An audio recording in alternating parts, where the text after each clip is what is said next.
తీసుకెళ్లారు. అభిమంత్రించినటువంటి రుద్రాభిషేకం చేసిన తర్వాత వచ్చే చిట్ట చివరి విభూతితో అభిషేకం చేసి ఆ విభూతి ఆయనకి ఇచ్చారు.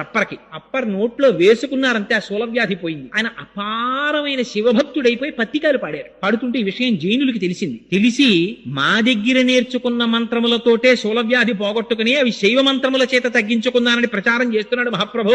అందుకని పిలిచి అప్పర్ని దండించమన్నారు. రాజుని కట్టేసి తీసుకొచ్చారు. అప్పర్ని తీసుకొచ్చిన తర్వాత, ఏమయ్యా నువ్వు ఇలాంటి మాటలు చెప్తున్నావు కదా, నిన్ను శివుడు ఎలా రక్షిస్తాడో చూస్తాం, ఉడుకుతున్న సున్నపు గదిలో పారేయండి అన్నారు. పడేశారు. తీసుకెళ్ళి పడేస్తే హాలాహలాన్ని మింగినవాడు నా ప్రభు, నాకేమిటి బెంగ అని శివుడి మీద పత్తికాలు పాడుతూ ఆ గదిలోకి వెళ్ళిపోయారు. మరునాటి వరకు కాపలా ఉన్నారు భటులు. తలుపులు తీశారు. మంచు గడ్డలా ఉంది లోపల. ఏసీ చేసేస్తే ఎలా ఉంటుందో అలా ఉంది గది.